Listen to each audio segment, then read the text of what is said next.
a lot of content to get us through.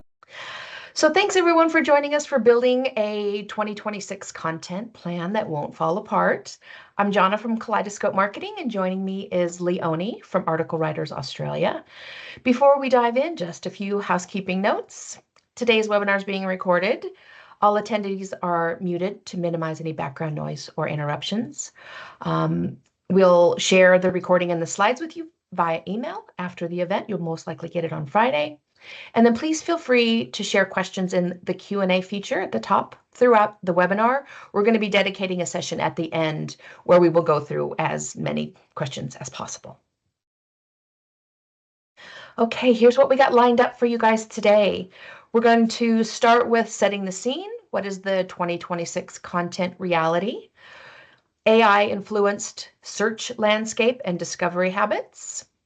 Shaping content around business outcomes, evergreen, seasonal, and spike content, optimization strategies, how AI can help in the content planning process, and then we'll wrap up with making your content plan unbreakable. I'm going to now hand it over to Leonie to kick us off with what the current content reality is in 2026. Thank you, Johnna. I've just lost the slides. Oh. Let me pull those up again 1 second. Sorry, guys. I'm not sure what happened.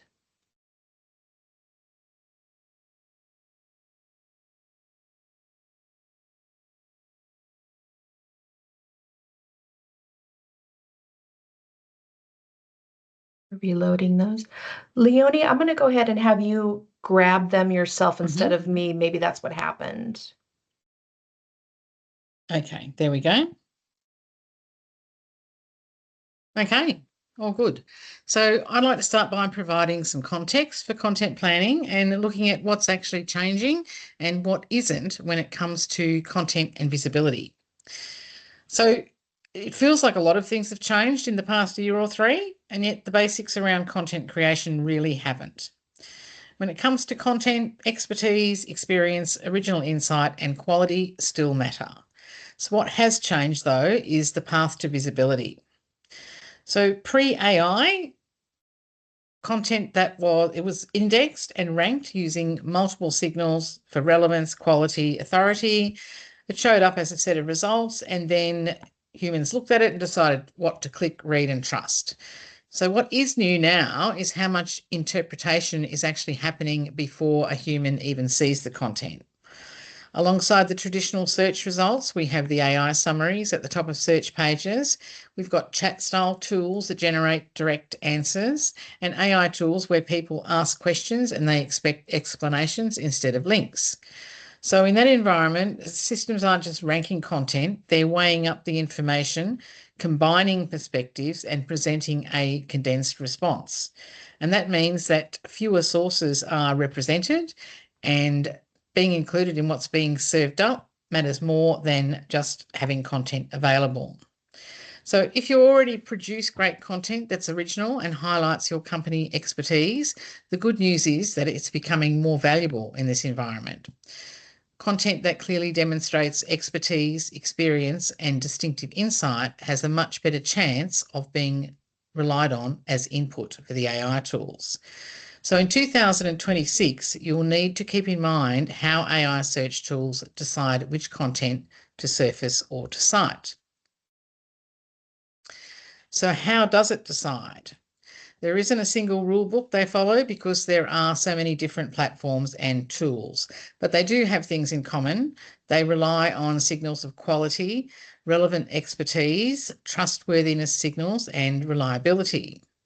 And not all of the content that they see is going to have the same chance of being surfaced or cited. So content that shows where insights come from, reflects lived or professional experience, is attached to real people, processes, or data, that type of content sends much stronger signals than content that just restates what's already widely available online. So these tools are going to become better and better at distinguishing good quality content and identifying genuine expertise. It's a great time to put some focus on interview-based content, first-party insights drawn from client or industry work, original research, observations, and point of view pieces. All of these things have great visibility potential in this new environment. So what does that mean for content planning? It means deliberately planning for visible expertise, demonstrated experience, and original inputs that can be reused across content pieces and across formats. Start planning by asking questions like, which experts should we be featuring consistently? What insights do we have that we aren't already using everywhere? And what do we want to be known for over time? How can we make the most of our expertise across formats? In my personal opinion, interview-based content and good thought leadership content is going to perform really well in the years ahead. And that's because people are using generative AI tools to produce tons of content that's nothing more than a regurgitation of content that's already been produced. And people are also becoming better at recognising that. And the other factor is that the generative AI models can't survive and improve without access to fresh original content and human expertise. They'll simply cannibalise themselves on their own material if they don't have it. So without original material and updated information, they're merely faster versions of the old article spinning software that the SEO companies were using 15 years ago to generate reworded versions of content. So the key takeaways: AI hasn't changed what makes content valuable. In 2026, the content most likely to be surfaced is going to be content that clearly demonstrates real expertise, real experience, and original insight. Not because it's been optimised, but because it's credible. So I've popped some statistics up there, which I drew straight from Google's AI as well, so who knows whether they're actually accurate. 74% of problem-solving queries trigger an AI overview. 88 to 99% of informational queries, like how to or what is questions, trigger AI overviews. And 13 to 30% of all Google searches now trigger AI overviews. And now I'm going to hand back over to Johnna to talk about content plans and business outcomes. Great. Thanks, Leonie. I'm actually going to take this opportunity to do our first poll of our webinar today. So let me get this live. I don't think tech is in our favor today. Everything's taking a little longer. Which is your biggest challenge in getting your content seen by the right people? Is it content getting lost across multiple channels?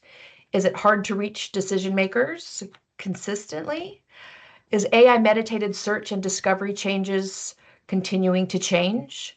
And measuring which content is actually driving engagement. So if you don't mind picking one of those right now. Let's see if we're all sitting in the same pain point. Yeah. Yeah, pretty almost unanimous. Looks like measuring content that actually drives engagement sits up there at the top. Okay, all right. Well, thank you so much for sharing your thoughts. It's not news to any of us marketers that we're juggling multiple challenges when it comes to getting content in front of the right audiences. The reality is it just keeps getting more complex, and it will continue to keep getting more complex. But in 2026, the average B2B buying process now includes 88 touch points, involves up to 10 stakeholders, and includes at least 4 different channels, all before a decision is usually made. And then on top of that, if you're looking at your lead cycle, it can take an average of 272 days from the first marketing touch to the closed revenue. So this really highlights why we need a clear strategic approach to our content, knowing what to audit, what to repurpose, and basically knowing where to focus our efforts. So I'm going to have us zoom out first because this is where I see most of my clients' plans quietly going wrong. So most of us will start our kick off our year with a well-organized marketing plan and then spend the rest of the year reacting to ongoing content requests from our stakeholders. Let's do a webinar. Let's do a report. Let's do a new case study. And it all sounds productive, but it's not always anchored. It's not the problem. The problem isn't the volume of ideas, it's that they don't tie to business goals or one of our marketing KPIs. What number are we trying to actually shift? What do we need to change in how buyers think or how they act? So this section is about flipping that. And instead of shaping content around whatever ideas turn up throughout the year, we're going to shape it around business outcomes so that every piece has a job beyond just filling our content calendar. And to do that, we're going to talk about something that we call content bets. So here is where I usually start, or where I have my clients start. And it's not with the content ideas, but with the number you're trying to move. Maybe it's the length of the sales, improving the length of your sales cycle. Maybe it's retention. Maybe it's product adoption. Hone in on those numbers first. Then ask, what do I, as the marketer, need to do to change for that number to shift? What needs to be different in how buyers behave or how customers experience our products? Then ask yourself, what is the story that needs to change to make that feel really obvious and low risk? That narrative becomes your content bet because it's very, very specific. What that then enables is that your team can look at a piece of content and know immediately if it's going to fit or not, or if it just kind of sits outside and floats around with a nice to do. Critically, these content bets can protect your plan, even when all the other stuff is shifting around it. That's what makes it a bet. It's not just a nice idea. But limit yourself to 2 or 3 bets max, because if everything is a priority, then really we all know that nothing is a priority. That way, every new idea that comes at you from any different stakeholder, or even maybe your own ideas, it gets tested in the same way. Does that new LinkedIn campaign support one of your content bets? Yes or no? That's your filter and how you stay tied to those outcomes instead of letting the noise creep in. Real quick, before we jump into content mixed, I thought it was important to also touch on the shift in audience and customer journeys. So B2B discovery in 2026 runs through new and different channels. There's the obvious AI search, but there's dark social, communities, micro events. That really keeps that linear funnel that we maybe all used at some point. It's no longer helpful. So you want to get really clear about what you care about most. Where are they likely to hear about you first? And what kind of proof do they need before they're ready to even consider a purchase decision? Then just choose a small set of formats and channels that fit in those journeys. Tie them to your content bent instead of spreading yourself thin across every new opportunity and every new channel that pops up. Okay, so let's talk about content mix. So most content plans can end up looking like task lists. Publish 12 blogs, run 6 webinars, post daily on LinkedIn. So in 2026, you need a system that recognizes content and that each piece of content has a different job and different lifespans. So when AI floods everybody's feed with a generic tip, evergreen content is what will keep you differentiated. When your budgets start tightening, that seasonal content ensures you're not scrambling for relevance. And then that spike content, which will always make sense at some point, will prove that you're paying attention to what is going on in the market. But that balance matters. Too much evergreen and you miss those really highly poignant moments. Too much spike content and nothing is compounding on itself. So this chart shows that not all content play the same role or work on the same timeline. So evergreen, it's your backbone. It's the stuff that's useful all year round.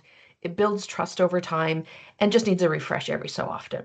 Your seasonal content, it's more time bound. It's built around those known moments like budget season or big industry events where you know your audience is actually actively searching. And then you've got your spike content, which is your fast reactive layer. It's there to jump on news and trends and then falls away once the relevance disappears. We're not going to unpack everything in this chart right now, but the key takeaway is that a strong content plan uses all 3 of these content types rather than just relying on one. All right, I'm going to quickly wrap up with some key takeaways before we move on. So start with the number, not the content idea. Figure out what that business metric is that you're trying to move before you plan anything. Define the behavior you need. What has to shift to make your buyers act or think differently? Protect your content beds all year. Use them as that filter, and don't let any of those new shiny ideas derail your focus. Audit that content mix. Use that 60-25-15 formula to make sure you're not over investing in any reactive content or missing that foundational evergreen content. Pick those formats, own them, stop chasing every channel, and then really double down on what you do consistently well.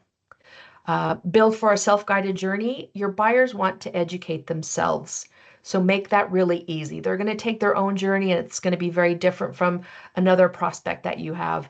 Just make that as frictionless as possible. Link those seasonal moments back to your evergreen assets. Campaigns should drive that foundational content that you know works. And then last but not least, just test every idea against your strategic bets. If it doesn't support one of those priorities, just move on. Time is money, right?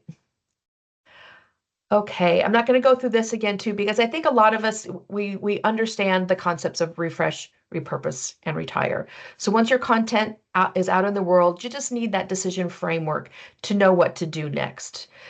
Refresh is for the content that's still performing, just may need a tune-up. Maybe the stats are outdated. Traffic is steady, but it just needs maybe your messaging or positioning updated. Small updates, big impact. Repurpose, extend the value of your content. You might confirm or convert a long form piece into an email nurture or turn an event piece of content into a social media asset. Retire is the hardest for all of us, but it's the necessary call. If the information is no longer accurate, it's no longer relevant, it hasn't had engagement or at least reasonable engagement for over a year, it's time to just say sayonara. It's time to let it go. Keeping that outdated and misaligned content live can actually work against you. The goal isn't to hold on to everything. It's just to make sure that what stays is still working for you. So before I pass back to Leonie, who's going to go into optimizing for AI, I have one more poll that we're going to do. You pull that one up.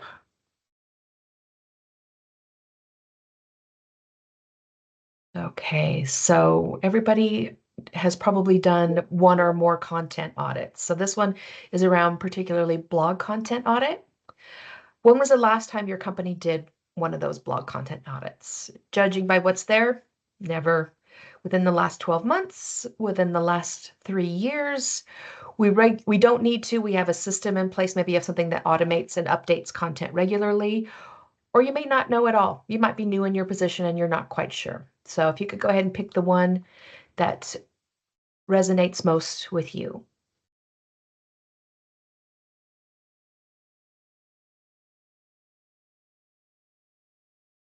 Okay.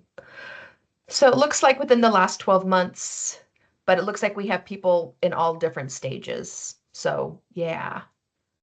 Well, at least you're doing it if you're doing it in the last 12 months. So that's good. All right, Leonie, I am going to let you grab the slide. Thank you, Johnna.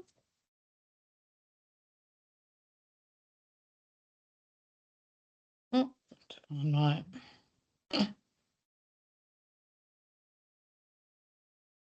There we go. Okay, so let's talk about optimizing for AI. So we talked earlier about the importance of making company expertise visible in your content. We know that search has changed forever, and we see increasing AI overviews and summaries in the search results. So what's happened to SEO? Is there still any point optimizing individual pieces of content for search? The short answer is yes, but only some content. So we really need to think about optimization a little bit differently than what we're used to. One helpful way to think about it is in terms of short-term discovery content and long-term authority. And this is exactly where the expert-led content becomes so important, because that can actually support both short-term and long-term. So first, short-term optimization is about discovery. It's also typically content that's designed for the top of the sales funnel or the beginning of the buyer journey. So this involves creating content that answers specific questions that people are searching for, questions related obviously to problems that your organization helps to solve. But there's also the long-term dimension that's becoming increasingly important. AI systems rely heavily on credible sources when they're generating summaries and overviews, and they tend to draw from sources that demonstrate consistent expertise on a topic over time. So organisations that publish insightful expert-led content around particular topics begin to build topic authority over time, and those sources are more likely to be referenced, cited and surfaced by search engines and AI systems. So there's optimization of individual articles to improve the chances of them being surfaced for particular queries. And there's optimizing over the longer term for the opportunity for your business to be seen as a topic authority by the AI tools. So let's start with the short-term side, discovery. When people search online or ask questions through AI tools, they're usually trying to solve a problem. So they might be asking things like, what does a building quantity surveyor do? What's the fastest way to send freight to New Zealand? Or how can AI be used to improve customer experience? So content that clearly answers those questions has a much higher chance of being surfaced in the results or AI-generated summaries. But guess what? If your content contains evidence of genuine expertise and practical insights, you'll have an advantage over competitors who are just churning out AI-created content with little human input.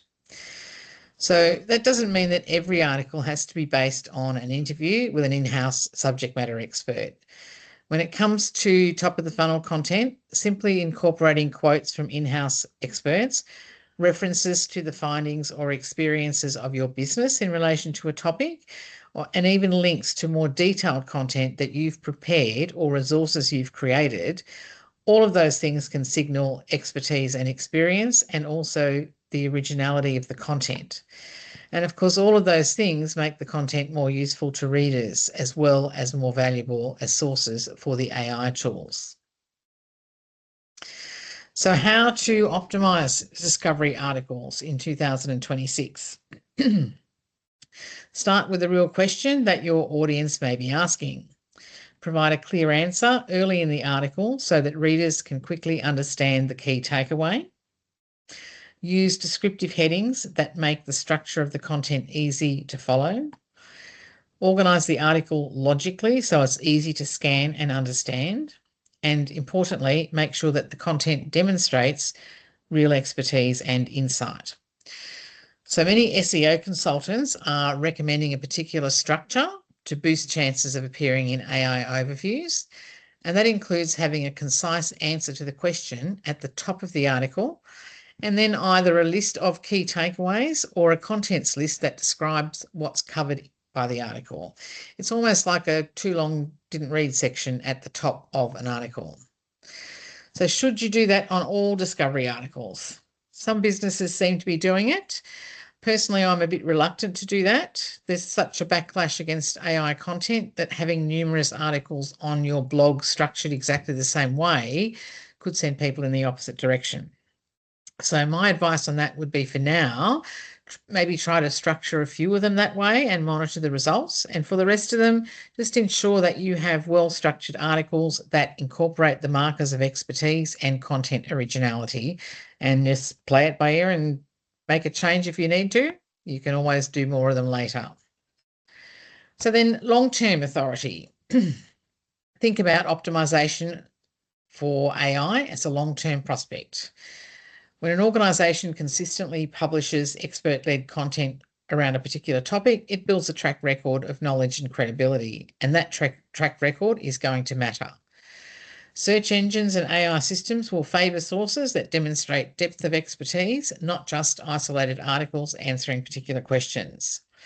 So when you build a library of content driven by that internal expertise, people who actually work in the field, you increase the chances that your organisation's insights will be surfaced and referenced over time.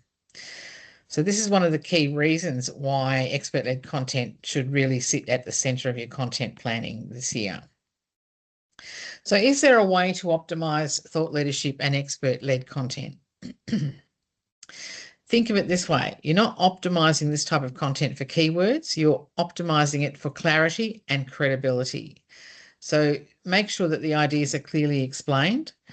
Where possible, ensure that the author is visible and identifiable. Provide strong insights that reflect real expertise from the business, and structure the content so it's very easy to read. So it's better to think of this type of content as content that's contributing towards the overall optimization of your company's content. And don't forget to create plenty of internal links as well between related content pieces on your blog. It's useful for readers, and it also helps the search bots to understand the depth of your expertise. So updating existing content. Before focusing on the new stuff, it's worth taking a look at what you already have, especially if you have a tight budget this year. Most organisations have got blog articles on there that were written a few years ago and haven't been revisited since. If they don't have the evidence of expertise and originality that we've talked about, you might find that traffic has dropped. Auditing that content can uncover opportunities to improve both its usefulness and its visibility in the AI-driven search environment. In many cases, updating existing content is one of the most cost-effective ways to increase traffic and strengthen topic authority. And one of the best ways to do this is by adding signals of real expertise to the content. So there's some relatively simple ways to do that. For example, you might add a short quote from one of your internal experts to expand on a topic. You could include a brief example from a project that your organisation has worked on, or share an observation based on common client situations. You might also reference data that your business has gathered, or comment on industry research that supports the point that you're making. So I've included a few examples here just so that you can see how simple it really is to add a little extra something to the pieces of content you've already got. I'm not going to read through them all, but there's 3 on there. If you've got hundreds of articles on your blog, you will find plenty of opportunities to add small signals of expertise and originality to the content. And now I'm going to hand back over to Johnna for the key takeaways. Thanks, Leonie.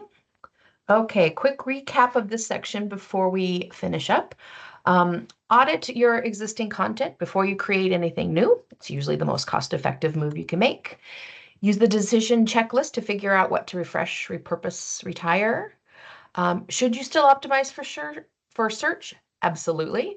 It just works differently now. Short-term for discovery, long-term for building authority. Discovery content needs clear answers and a logical structure, while thought leadership needs more visible authors and real expertise. Add credibility signals to strengthen your existing content, and interview-based pieces are a great way to capture expert perspectives efficiently.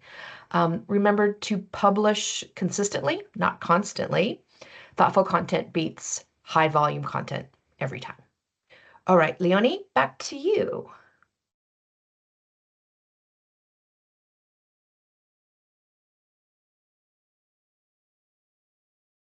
Okay, so how to make your content plan unbreakable. There's no one size fits all in the content planning. Some people plan quarterly, some plan annually, and some plan on the run. Having a plan is better than not having one, and having a flexible plan that won't go in the shredder when something changes is best of all. So now we're going to look at some practicalities, including how to make use of AI for content planning.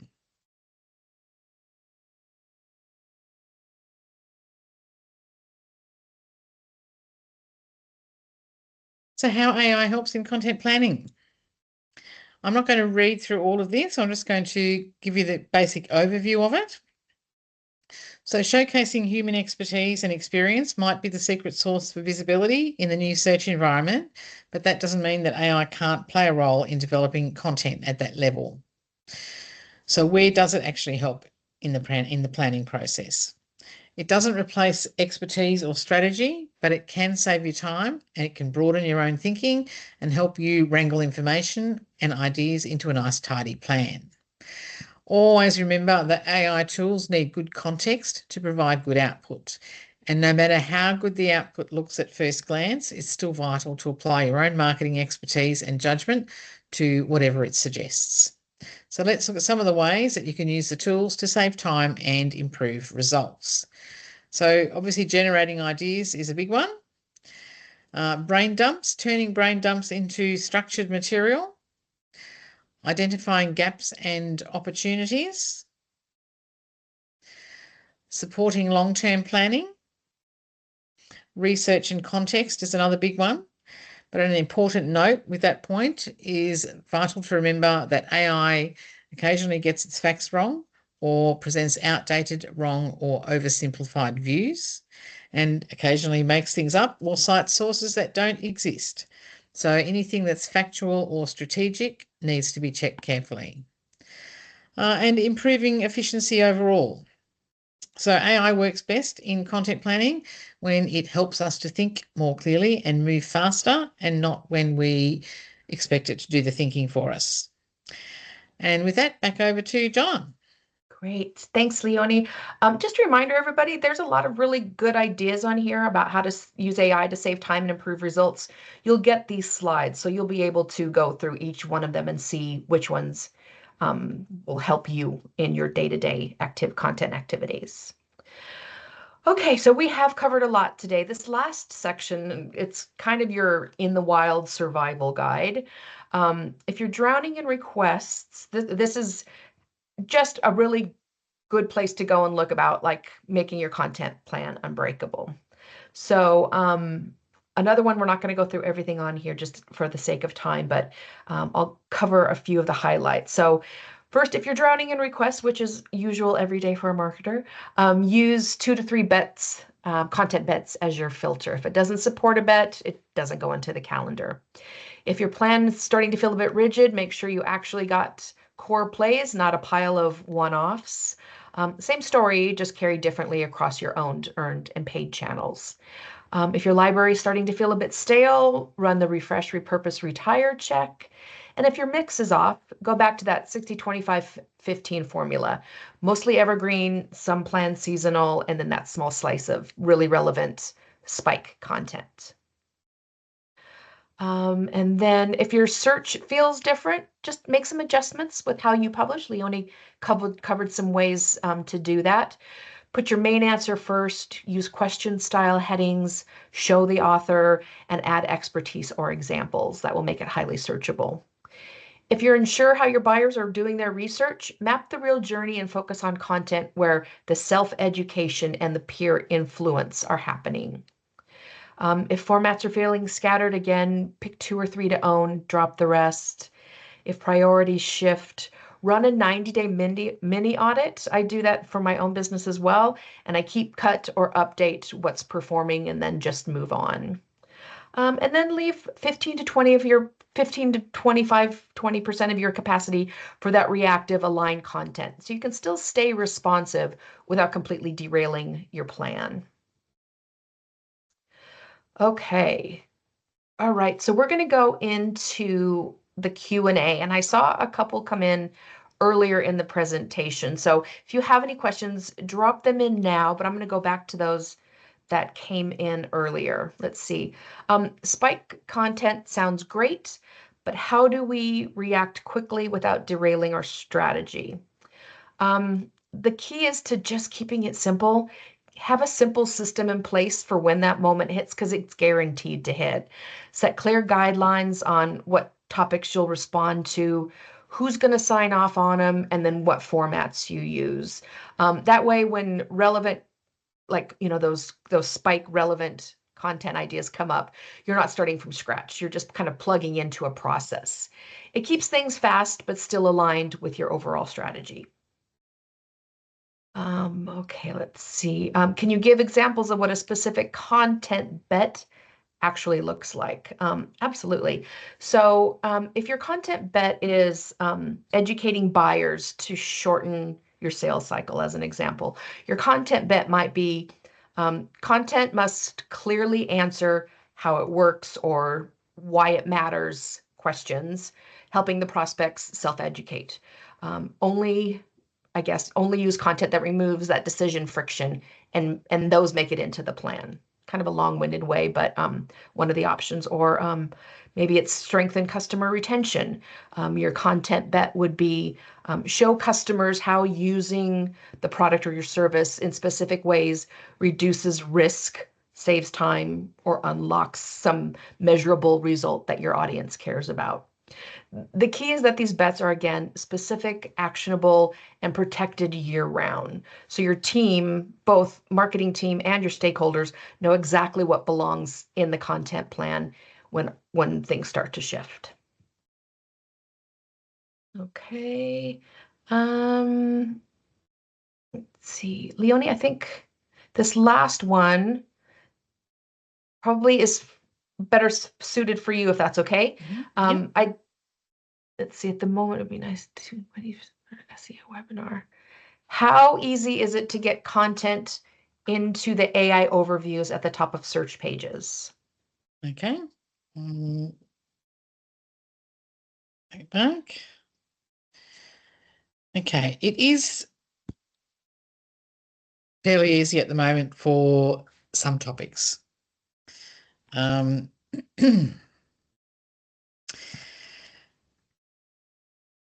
Yeah, it's a bit of a you have to try it for your topics and see how it works with the structure. I say it's very easy to create content that has a chance of being used there, but how much chance it has is really going to come down to how much competition there is for that topic and how well your content stands out against the competition for clarity and authority.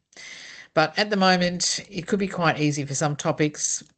We were at a webinar quite recently, an SEO related webinar, and the host actually gave 2 examples of content that had been restructured and it had made it into the AI overviews literally within hours of being adjusted. So that's why I think it could be well worth your while to restructure a few pieces if you haven't done already and just see how that works for you.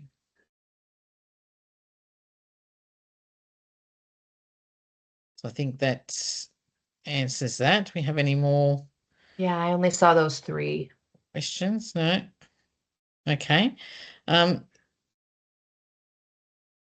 So we're coming to a close. I'll just mention our services very briefly. Johnna and I operate independent businesses and we also collaborate very well. So if you need help with anything on the content or the marketing strategy side of it, you're welcome to reach out to either or to both of us. So we're quite open to having a casual chat or a brainstorming session with you as well if you're struggling with something and you just like someone else's thoughts on a solution. I'd also like to let you know that we have another webinar coming up in mid-May. On Wednesday, the 13th of May, we're going to be holding a webinar on conducting a blog audit. So if you haven't done one of those before or you just want to refresh your skills in that area, we're going to walk through that process. And that's it. There's no more questions. Thank you very much for coming along and hopefully we will see you at the next webinar.